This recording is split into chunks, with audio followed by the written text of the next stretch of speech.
Hello, dear students. How are you keeping? Well, I hope that you are fine.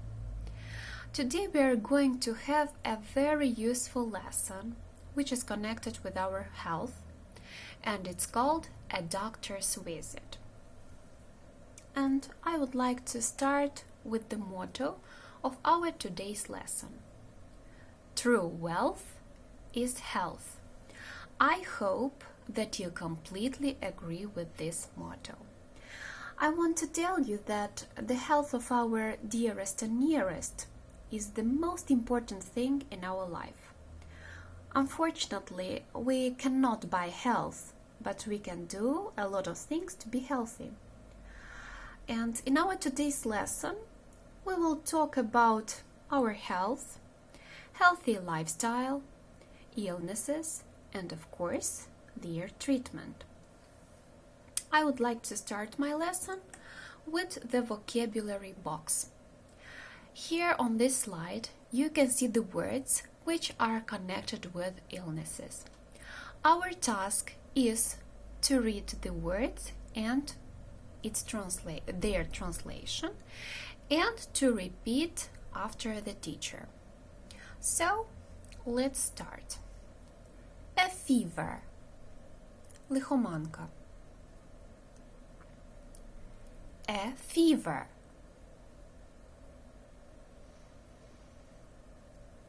A sore throat. Біль у горлі. A sore throat. Quinsy. Ангіна. Quinsy. A bad cold.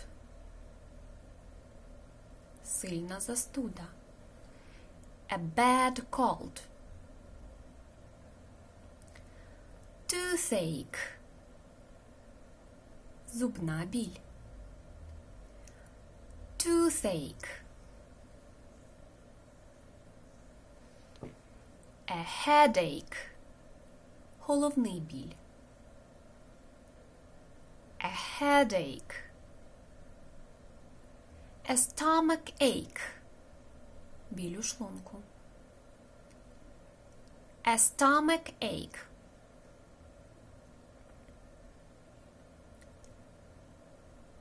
Now, as we know some new words, we can move on, and I would like to train these words with you.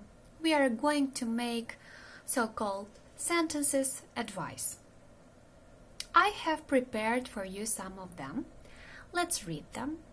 After that, you will have to write your own sentences advice. Sentence number 1. If you have fever, drink a lot of water. Sentence number 2. If you have a sore throat, it is necessary to gargle. Sentence number 3. If you have a bad cold, you will have to take medicines. Sentence number 4. You should definitely see the dentist if you have toothache. Sentence number 5.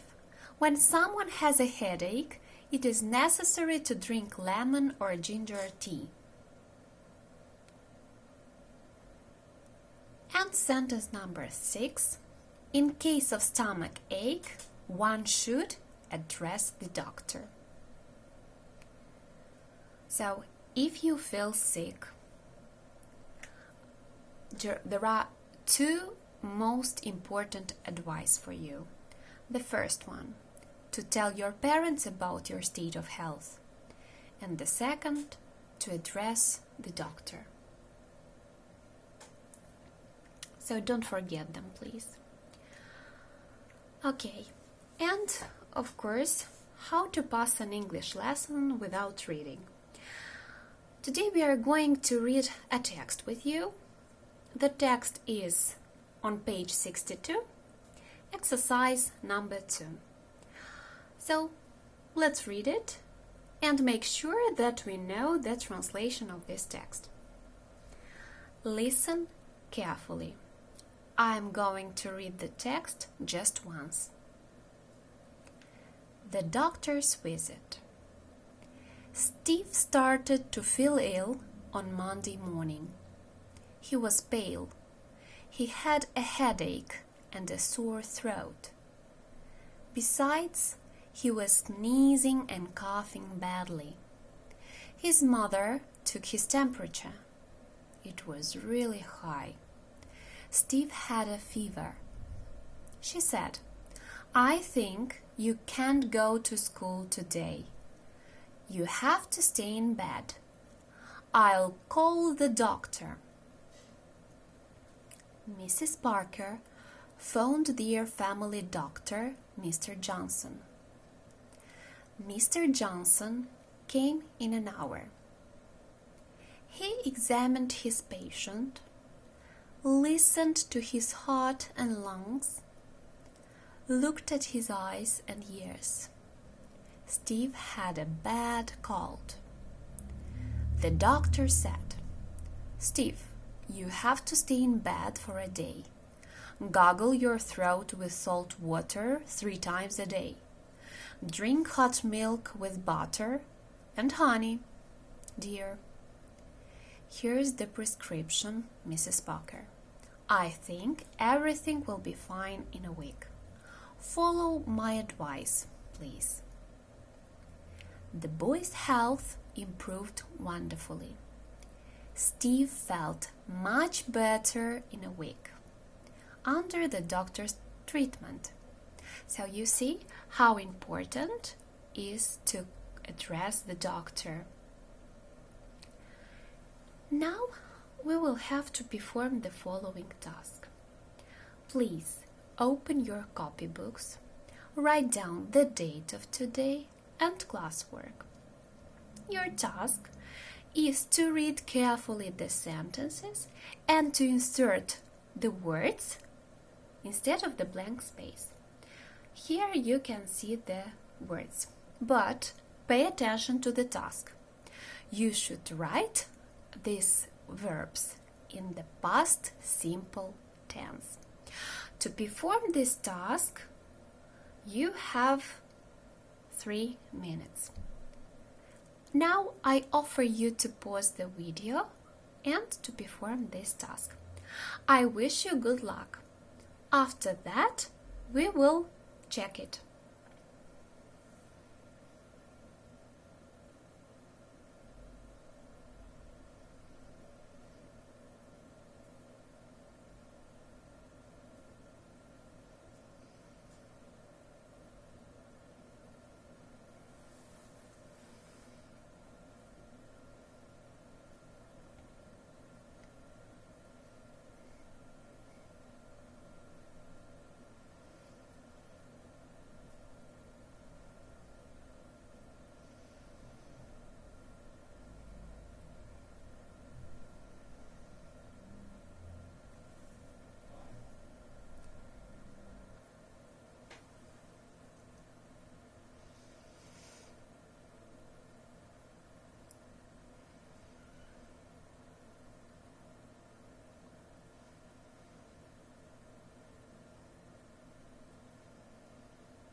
Let's check. Sentence number 1. Mr. Johnson always called the doctor when somebody felt ill in his family. Sentence number 2. The doctor wrote the recommendations and prescribed medicines to the patient. Sentence number 3. Steve got a bad cold. Sentence number 4. Steve recovered soon because he was under doctor's treatment. Okay, well done. Now it's time to discuss some questions which are strongly connected with our text. Let's read and answer them. Are you ready? Let's start. Question number 1. How did Steve feel himself on Monday morning? Just in a few words. That's right, he felt quite bad. Question number 2. What was his temperature like?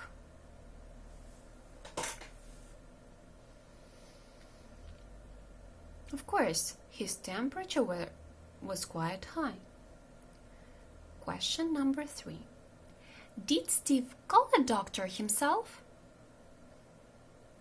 Of course not. Who was the person who called the doctor?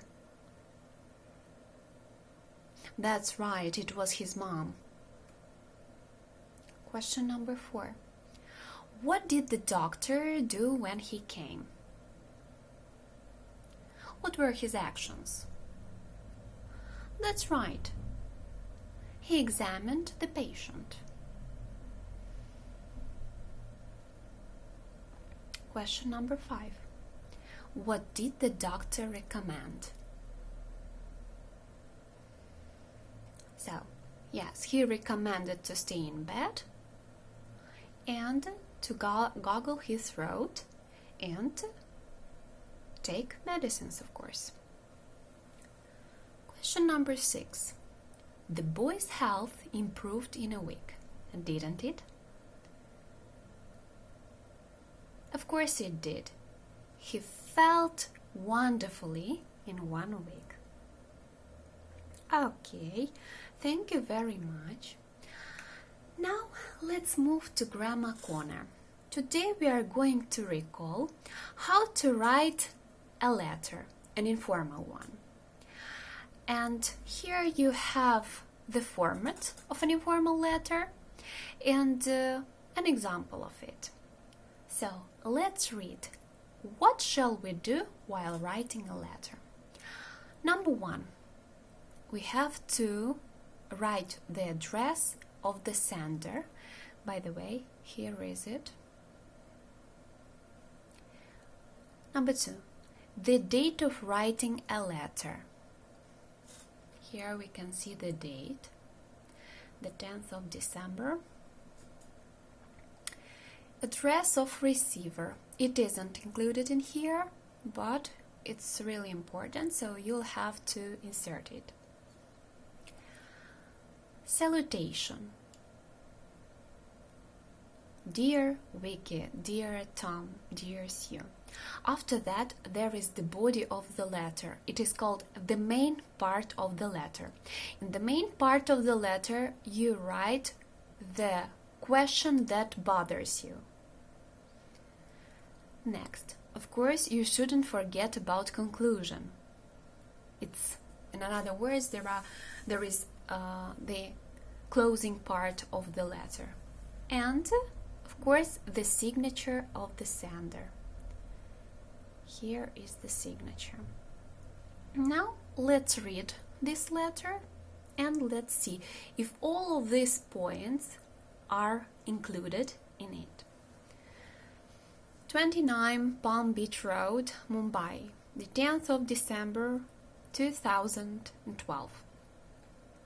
Dear Vicky, I hope this letter finds you in the best of spirits. When I visited you last week, you seemed a bit depressed. Come on, boy, you should thank God for giving you a fresh lease of life. I talked to your doctor this morning and he told me that you are now out of danger. You will have to remain in the hospital for a few more days, but that is not something you should be concerned about. Don't forget that life is a mixture of joys and sorrows. By the way, all of us have decided to celebrate your recovery. We will be throwing a small party the day you come back from the hospital. See you soon. Kind regards, Raul. I hope that this letter will help you in writing an informal letter, and if you forget how to write it, you can open this video and recall some information. Well, I suppose that our lesson comes to an end. Before I will tell you goodbye, just let me recall you some steps to prevent the spread of different diseases and viruses. Here you can see it here.